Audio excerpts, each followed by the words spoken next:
几片的绿瓶。我觉得还好。现在才中午1。出来的时候看到有人拿那个冲浪板。是第一天就去逛超市，加了超多。然后刚刚拉了一。兄弟，你体味有一点各种各样的好吃。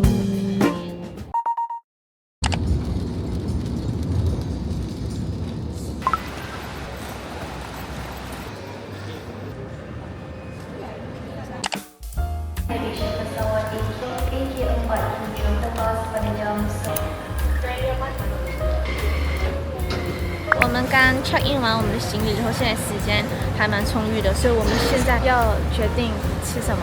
Jollibee Shake Shack 点开口看 ，Rock Paper Scissors Shoot， Rock Paper Scissors Shoot。好，你决定吧。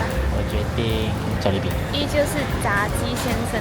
结果后面还是跑来吃汉堡，因为我们的小蜜蜂先生贝告斯酱料已经出售完。我一听我这种酱汁脑袋是完全不能接受了。其实现在我已经开始有点到点犯困了。我知道虽然每次起飞前我不是都说我没有休息好，但是这一次是我前几天作息真的是超健康，早上6点起床，8、9点准时上床睡觉。所以呢，现在大概差不多是我要睡觉的时间了。所以我现在其实人挺累，然后呢，我也不敢买咖啡喝，因为我怕我喝了之后我就睡不着了。今天要起飞之前呢，还上了一个影片，就是我飞去成都了。然后在这个 vlog 里面，我貌似也是吃的 Shake Shack。我们这一餐等了很久，点了一个牛肉的，一个鸡肉的，还有2个薯条，大杯可乐、小杯可乐，还有一个柠檬水。这柠檬水还是我们在 Google Review 蹭的一杯，试一下，看看免费的好不好喝。我不知道为什么这个时间点楼上在装修，所以其实有点吵。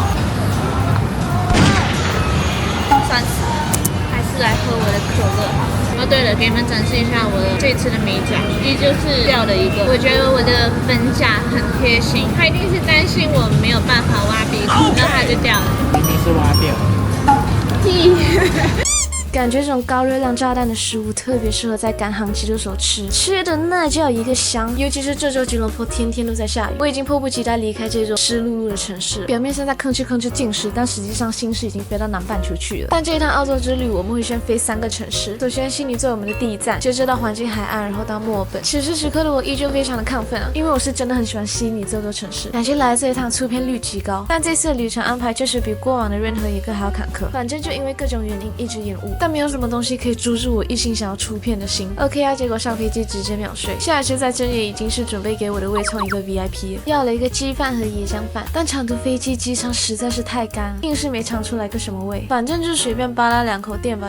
但不愧是大马美食王中王啊，这碳水之餐一口接着一口，越吃越香。终于熬到尽头了。其实此刻心里还是蛮慌，没来之前油管一直在推他们的机场安检超严格，但能顺利入境并且得到一个完美的天气，还是觉得很开心的，也是体验了一回落地机场不用自己拎行李的那种感觉。顺便给你们展示一下我这一次的机场OO特德，终于出来了，家人们，坐了8个小时，屁股都坐烂了。哇，天空真的很蓝，完全没有云呢，这就是我想象中悉尼的天空，超绝，真的超爱这种没有白云的蓝天，超漂亮。现在的话，本地时间是8点54，其实我们是8点落地，但是刚刚卡在悉尼那边卡了超久，它就是那种大太阳，然后晒在身上很舒服，但是天气超冷。我看一下今天几度，我今天只穿了一个黑色单背心，挺冷的。今天悉尼是15度，然后又出大太阳。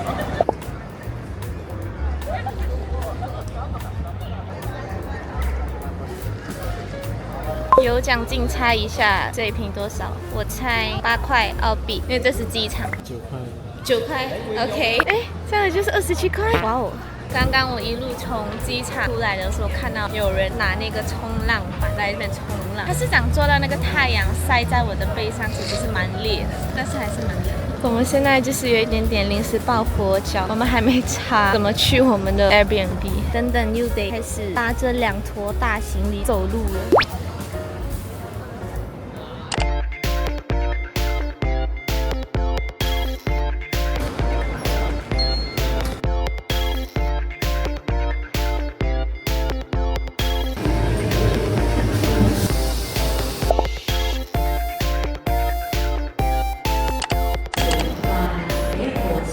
军还有30秒到达战场。不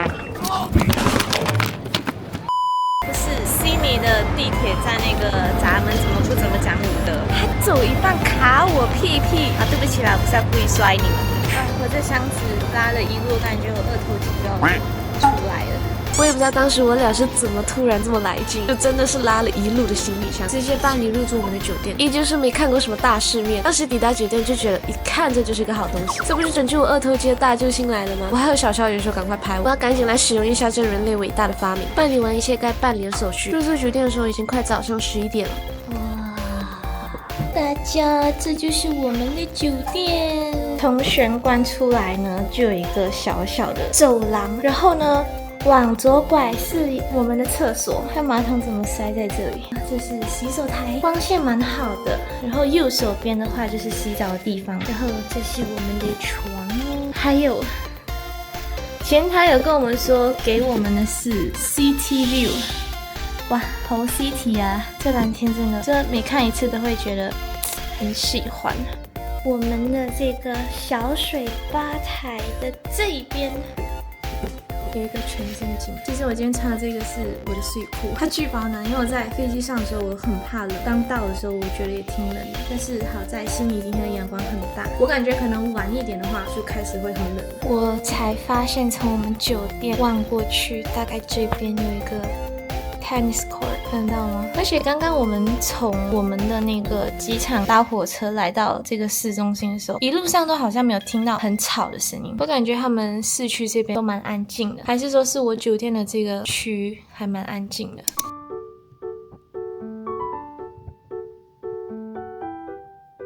简单休息了一下呢，然后换了一个衣服，现在打算下去随便逛逛，因为今天是我们到悉尼第一天，然后我们也没有安排什么比较重的行程，因为感觉第一天赶飞机也特别累，要搭8个小时的飞机，确实也挺累。今天的话就半天在那边随便乱逛，然后换了一个类似这种有点小学院风的衣服，因为可能晚一点要看能不能去悉尼大学拍照。我们现在的话呢，打算去 Surrey Hills 那边找东西吃一下，虽然不太饿吧，但是我们的酒店离这个区蛮近，之前也有找到说那个区也是蛮多好吃的cafe food的。还没有到吃饭的地方，一路上就已经开始在走走停停的拍照，而且悉尼的每一个街口真的很适合感受他们的阳光，还有他们的生活节奏，感觉浑身上下透露出一种不紧不慢的悠闲感。我们随机走进了一个看起来有点像公园的地方，然后我看到了这是什么鸟，我没看过。它闻起来臭臭的，兄弟，你体味有点重。哎，它的嘴巴是那种很长的嘞，好像有秃鹫一样。在随机调戏完路边野鸟之后，我们继续前往 Surrey Hills 街区，但没有想到这边的人流量更少。我也不确定是因为来的时间不太对，还是附近都是一些住宅区的关系，反正一路逛下来也不会觉得很吵。没有想到 Surrey Hills 这边有蛮多这种 campus， 然后它里面就很漂亮，真的窗外望进去，真的有一种给我感觉我很想要进去读书的感觉，很美，真的很漂亮，那种感觉，我就是那种学霸，你知道吗？而且一路真的是看到很多帅哥真的比我想象中多得多。但是他们有一点点不一样，是他们的眼窝没有这么深邃，然后他们的中庭就是感觉比较长一点点，然后比较挺拔。有一说一，这城市真的比我想象中安静好多。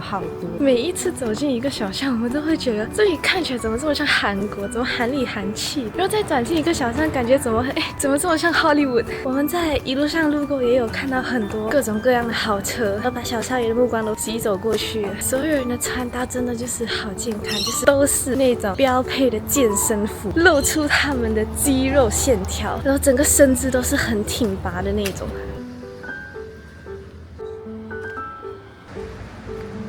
现在都已经快11点半了，但是我们路过好多家餐厅，里面都没有什么人呢，甚至已经开始有一点点怀疑你们是不是不吃早饭，还是你们已经吃完了？你们该不会是早上6、7点就起来吃早饭，这么健康吧？这个街道很好看这小道就很漂亮，真的超安静。这边，然后这边能看到的人真的寥寥无几啊！人都跑去哪里了？超超安静。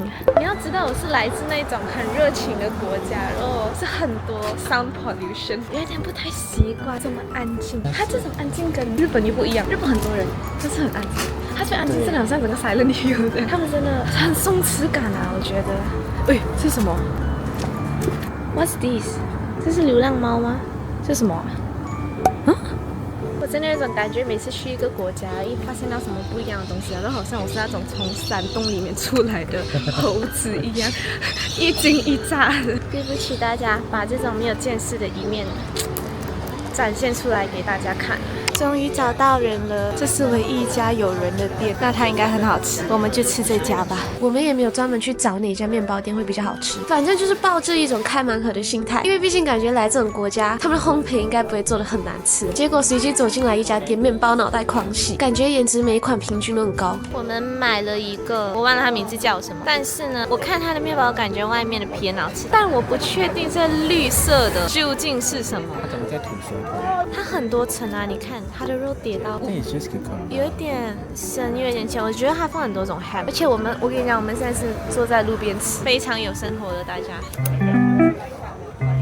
买完才发现，只顾着颜值，完全没有考虑到这要怎么下口。但凡今天穿的随性一些呢，我还是可以靠着深渊巨口直接一口吞。奈何今天走的是都市丽人风格，我又不想吃的这么狼狈。I really can't tell if I like it。请容许我再吃多一口，因为它的味道实在是太复杂了，而且我咬的部位太分散，感觉口感非常的不统一。首先，它的肉肯定是好吃的，它的 cucumber， 它这些是那种腌萝卜啊 ，pickles，they are all pickles，different kind of pickles。它吃起来有点像我们那个，你知道我们那个印度饭的那种黄丝瓜，但是它这个红姜的味道其实我没有很喜欢。Maybe take it out。你可以。Yeah, I try 因为我是 first。先咬着下面，然后再咬中间，然后再咬这边。如果你嘴巴够大，可以直接吃完。你要按一下它，就是 like you try to press it, yeah, and then you eat it. I still cannot get it in one bite. It's not bad， 但是不是我想象中的 sandwich 的样子。它可能也是 sandwich， 它是这样木法letang。你真的可以一口咬下去啊！但是其实吃完之后，我感觉好像又变好吃了。你在吃的时候你不会觉得好吃，吃完之后你会觉得好吃。它加很多层，但是它不会让你觉得吃完负担重，不会很 heavy。它有豆豆，但我不知道我咬到的豆是什么豆。我们两个人盯着手上的面包讨论了很久，都没有讨论出一个结果出来。主要他们用料实在是太多了，我们就这样两个人坐在路边，晒着蒙蒙的太阳，盯着手里的面包，猜里面的食材到底有什么。但不得不说，把所有的食材一口咬下去，确实越嚼越香。我整个背是热的，那个大腿要塞到。总之，这一种很多层的面包吃到最后，依旧逃不过这种被分尸的下场。它的豆好吃，但是我不知道是什么豆。说是豆子吧，其实它吃起来口感更像脆米，吃起来有点米香的，配上熏肉的咸味，还有他们调好的熏黄瓜，以及搭配的红椒，其实整体口感吃起来真的是很特别。后面就是越吃越香，有点停不了口。果然，只要找到小红书上推的咖啡馆，就会有看到很多人了。这家 brunch 店在悉尼，据说就是非常多人都在推。原本想说闲逛一下，谁懂啊？这也是第一次，身在异国他乡，竟然没看懂他们的菜单，有点开始怀疑我的英文在这边是不是不好使了。没想到到悉尼喝的第一杯咖啡就已经这么好喝了，请注意看这桌上的一坨，这是我愿意再花8个小时飞悉尼，专门为了它去吃的。看来蛮香的哎，我们等它的这个上菜速度有一点慢，咖啡都有点冷掉了。我们点的这个是炸鸡 waffle， 然后上面放了几片的绿苹果，但它的颜色上下来就是很土色，土土的。它还加了这些是什么？看起来有点像肉松，沙沙的，但是很香啊，它炸鸡味是很香。有点好奇为什么这家这么多人 ？Oh my god， 为什么他们这么热衷于把食物弄到有一点难下手的样子？这样子它就变得很丑啦。是很香。对，它很香，只是它的颜色看起来不是那种一看到就很好拍照的那种。女孩，我只想说，前面你们都看不起她，后面你将为她多神魂颠倒。waffle 上的鸡排感觉就是炸鸡店炸出来的一样，鲜嫩多汁。而且我不知道他们调的这褐色的酱是什么，感觉有点类似带蘑菇，但又咸香的。外面咬下去好像有点带焦糖的感觉，但它没有焦糖，就脆脆的。我已经很久没有吃到这种外观看上去不是那么有食欲，但是其实是味道很好吃的食物。但是我不是很明白为什么它 waffle 上面放3片苹果，这样子全部插在一起，完全看不出来什么是什么，但是吃起来就是哇！你就会吃到有鸡肉，有 waffles， 有那个酱，还有那个沙沙的那个 walnut。这样子看上去真的是有一种令人毫无食欲的感觉，但是真的很好吃。是怎样做到的。然后我们来澳洲，我们的行李箱要放3套运动装，外面醒来跑了一下然后，而且他们的那种面包店哦，很 neighborhood 的，就好像是那种小镇，对，很像是你那种去开的那种小店，然后你就会过去take away 一个面包，或者是 grab a cup of coffee， 或者这样吃。才刚落地悉尼短短几个小时，已经被他们健康作息折服了。如果每天早起能吃到这么好吃的早餐，我愿意养成晨跑的习惯。只能说吃下来的这2家，本人都非常满意啊，开心里面的笑容又重新回到了我脸上呢。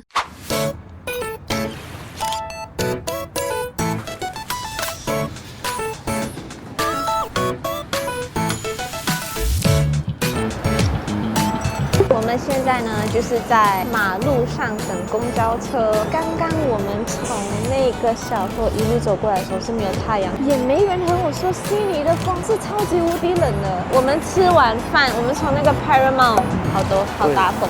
然后我脚的，然后上半身很热，因为上半身在晒太阳。不是，我们的 brunch 店吃完饭出到来，现在才中午1点20。你看现在太阳还很大，但是经过没有大太阳的地方的时候，悉尼刮起的风是真的很冷很冷的。趁着这么好的阳光，我们想说去逛一下市集，因为刚好只有星期6才开，而且它距离悉尼的市区有一点点距离。结果没想到人流量还挺多的。它这边还有一个巨好看的一个教堂，感觉是非常的神圣，配上那个阳光还有落叶，真的很有那种宁静的小镇氛围。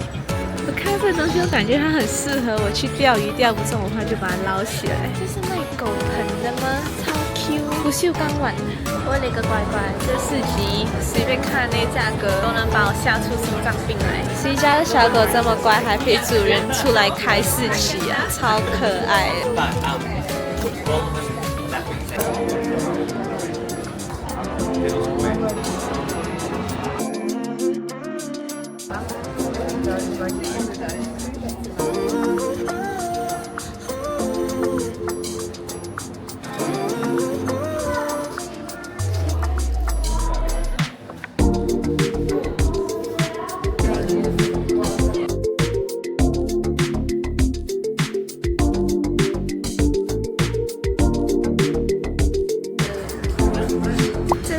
真的比我想象中小很多，就没逛几下就逛完了。然后里面卖的东西重复率也其实挺高的，但每一个都挺贵。结果我们发现市集隔壁有一个超级 local 的小超市，确实啊，略有耳闻，知道澳洲这边的农产品还有生态环境都是出了名的好。之前还在网上刷到，他们本地人把面包买回去忘了吃，结果长出霉菌。结果我们那个呆子跑到人家超市里去观察起人家的面包，虽然啥都看不出来吧，但是真的可以感觉到他们是重度面包爱好者，随处可见的烘焙半成品，还有一些三明治的组装材料，搞得我想吃白人饭的引流饭。但不得不说，在亚洲饮食文化里，他们好像还挺爱吃寿司的。我们今天一路都有看到几家回转寿司店，我还是第一次看他们把披萨弄成这个样子。唉，食物不知好歹了，在国内嗤之以鼻的东西，没想到在国外身价如此之高，感觉在这边都不配吃生姜了。逛了一圈，发现他们农作物真的可以非常直观的感受到比我本人还健康。其实感觉来这个市集逛，一共加起来好像就没有超过20分钟，但是我们好像在那边待了差不多有1个小时半。它后面那边有很多很好看的那种，我不知道是家还是什么，感觉没有什么人居住的样子。说它是那种小别野又有点夸张，因为它其实实际上没有这么大，它其实很小间，但是它外形装修的就很可爱，就有那种小独立小洋房的感觉。刚刚有阳光洒下来就很好拍照。然后现在的话，我们要继续出发去悉尼大学了。听说那边快傍晚的时候拍照会很好看。我觉得有一件很过分的事情，就是目前为止我看到比我矮的女孩子真的只有人类幼崽而已，其他人真的都很高。我每走一下，我看那些镜子的倒影，哇，我从来没有感觉到我是这么矮过。怎么是一个 potato 啦？我们要当土豆啊！这里是水的小玻璃心，偷偷睡了我不说。我们今天还要笑人家走的道里面没有人，结果一见到人个个都是巨人，一堵堵人墙堵在我隔壁，心理压力很大哎。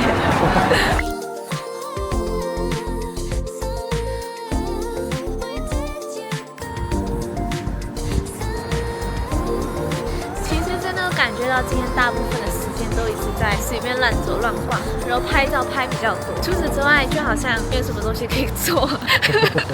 我刚才在巴士上还睡着了，有够夸张。这是我第一次就一直拍照，然后拍到想要睡觉。就是今天除了一面走一面拍照，然后偶尔还要感受一下悉尼的冷风的攻击，这种袭击真的是非常的出其不意。但说实话，我觉得我今天搭的这衣服确实还挺适合来这种学院拍那种学院风的照片，很好看。配上悉尼的天空，真的很蓝。可能要注意，就是逐渐晚上的时候真的会蛮冷的哦，已经开始很冷了哦。我刚刚路过的时候有看到几个本地人，他们真的就是白背心、短裤，有一个是直接没有穿的，半遮上身没有穿的。然后就其实跟他们差不多了。其实今天穿的也是蛮单薄的，也是出起来一个全年无4级的体质，也敢来和本地人比一比抗冻能力了。悉尼大学里面的院区空间确实很大，我们就想趁着日落的时候赶紧过来拍几张。我现在要学这些大学生，来到大学的话就要融入一下他们。坐在草坪上晒太阳，给我学习一下。这草地上能踩吗？可以吧？可以踩的呗，这个草真的，确定？大学生谈恋爱，实不相瞒，其实我主业是大学生，副业则是当 vlogger。其实有点忘了这边应该是办事处吧，或者是新的教学楼。反正越往里面走，里面的教学楼更加的欧式复古风一些。但请原谅我的词汇量会的非常少，在我眼里他们都挺像哈利波特的建筑了。但这一趟来的悉尼行程确实和以往的节奏感觉相差的太大，有点太休闲了，不是那种选择性的忙里偷闲，而是真的在这边就没有什么事情干，所以真的有很多时间可以观赏到他们的美景。我不知道你们能不能听见那个鸟的声音。他说一开始我以为是哪个小孩在怪叫，听起来真的很像人类的叫声。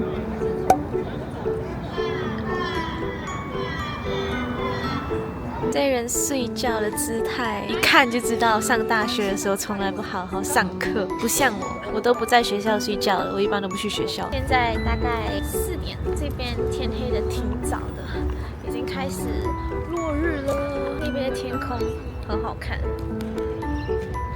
暂时蓝蓝的，带一点黄黄的，就很好看。超美好的校园生活啊，各位，就是感觉在这种天空拍确实很好看，有点带蓝调的。Actually, this remind me of 那时候我们去 Bromo 爬火山哦，也是这样冷哦。对，就是那种冷，是他那种冷是惊讶的那种冷在 What is happening？ 真的会发抖OK， 明天我一定要晚上出门一定要带外套，不行啊，真的不行。它大热天的时候，那个大阳光真的是照着你很热，但是晚上真的不行哦。但是你看，我现在透过大江看出来的那个天空真的很好看。校园逛着真的还蛮大的，刚刚就有在想说有点像霍格沃兹的感觉。然后呢，我们从这边拍完照之后，往着这个下坡走来，发现这里的氛围更好然后刚刚我们一直在拍照呢，就一直有听到那个铃声一直在响，然后现在也在响了。现在就是有一种感觉进入了魔法学院，但是呢天开始暗了，所以我们要赶紧回去。再不回去，我感觉我要冻成冰棍了。今天真的是穿的太单薄了。其实后面几天在悉尼好像也是穿的蛮单薄，但是真的为了拍照好看拼了，好吧。然后这边显示从这个大学回我们酒店搭巴士的话16分钟就能到路，基本上都一直听到很多鸟叫声。我们现在呢正在往回走，为什么呢？我们刚刚所有的人就在那个巴士站那边等巴士，原本那个队伍没有很长的，然后那个后面一堆大学生一直在那边聊天，然后我们在那边等啊等，就越来越冷，越来越冷，我的舌头已经开始捋不直啊。就是反正就是后面觉得一直在寒风中等待，结果我们等的那个巴士等了很长的时间都没来，等了大概有20几分钟。我小时候还有说，我们干脆直接走回去吧。然后看了一下 Google 上面说，从悉尼大学往回走我的酒店20几分钟，我就想说不要吧，我觉得会冷死啊。然后我们又在等了半小时，那个巴士直接走掉。我不知道。那个对，所有人都傻眼了。后面那3个 Aussie 就说我们直接走路吧。后面有想说要不要骑个共享单车的，因为其实我们今天一直有看共享单车，但是还没搞好，还没想好是怎么搞的。那反正我们先走着吧，因为已经在外面干等了半小时，有点冷啊，超冷。算了，当做顺便欣赏一下即将天黑的悉尼。其实说实话，我觉得他们很多路都蛮好走的，可能有风一直吹的话就不太行了。我现在总算知道为什么刚刚他们说往前走了，因为前面有巴士站，然后刚刚往回走的巴士停站了，然后它走掉了。安妞，现在是晚上7点半，我们从悉尼大学搭完巴士回来呢，超级无敌冷，冲了一个非常烫的热水澡，快把我自己给烫熟的那种。而现在超饿，所以我们想要出去找有什么东西吃。我们现在也不知道我们要去吃什么，我感觉悉尼的天气很干，我的脸已经开始有一点点小小的过敏了，就是会有一点点泛红。我也不知道这个时间点还有什么东西吃，因为好像在澳洲我就有刷到，他们很早很多地方就已经关店了。我刚刚有上网大概找了一下，可是发现很多餐厅都在 Opera House 跟 Darling Harbour 那边，但是我并不想要走这么远，因为今天其实蛮累的。感觉晚上好像比较热闹一点点的。我们今天中午出来的时候好像都没有什么人。Market Chinatown 和一个 box 都叫 Haymarket Chinatown。好，我们去看看。然后，反正我们现在已经是在网上实际去找一下哪里有的吃的。哎呀，你还在工作，辛苦了，兄弟。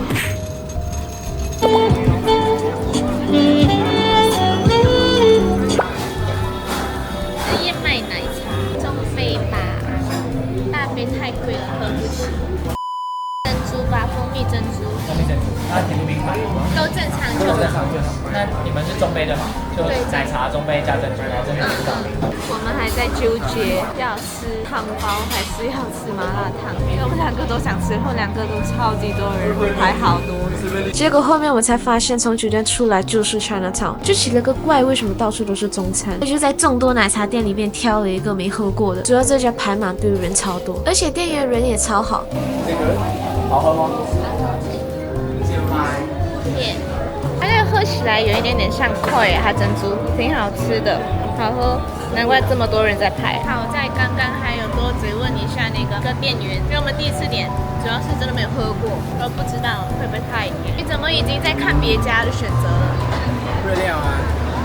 晚餐就决定来吃张亮麻辣烫。今天行走在寒冷风中走了一天，我也实在受不了，就想吃点热乎的。结果拿了这么多沉甸甸的，真的拿了快差不多1公斤的食材，使劲造吧，感觉得对自己好一点。这一顿晚餐的话，我们吃了差不多快30刀吧。麻辣烫的威力哦，我的妈呀！我们点的这个就是普通的汤底，骨汤加了超多料，然后依旧是麻酱，好吧。然后我们还点了一个白饭，其实我们有加好多面条，你看里面其实有很多这种可以吸汤的面条，那感觉拌在白饭一起吃就很好吃。很香很香，重庆市吃播，我太饿了，大家。悉尼这家感觉店面没有很大，但却神奇的能容纳很多人。不知道是不是心理作用的关系，我感觉这边的麻辣烫好像比较好吃一点。而且我拿来这个芝士脆肠，煮出来是完全爆浆的那种，蘸上芝麻酱，超级无敌香。在国外吃到好吃的麻辣烫程度，真的会在心里记得很久很久。香的我后面连续几天都跑来吃麻辣烫。我们家的食材全都蛮能挂汁的，配着白饭一起吃，超级无敌大满足。其实当时我还忘了带我大疆的支架，但感觉镜头的画面偏矮一丢丢，反正你们就凑合看吧。老规矩，吃播虽迟但到。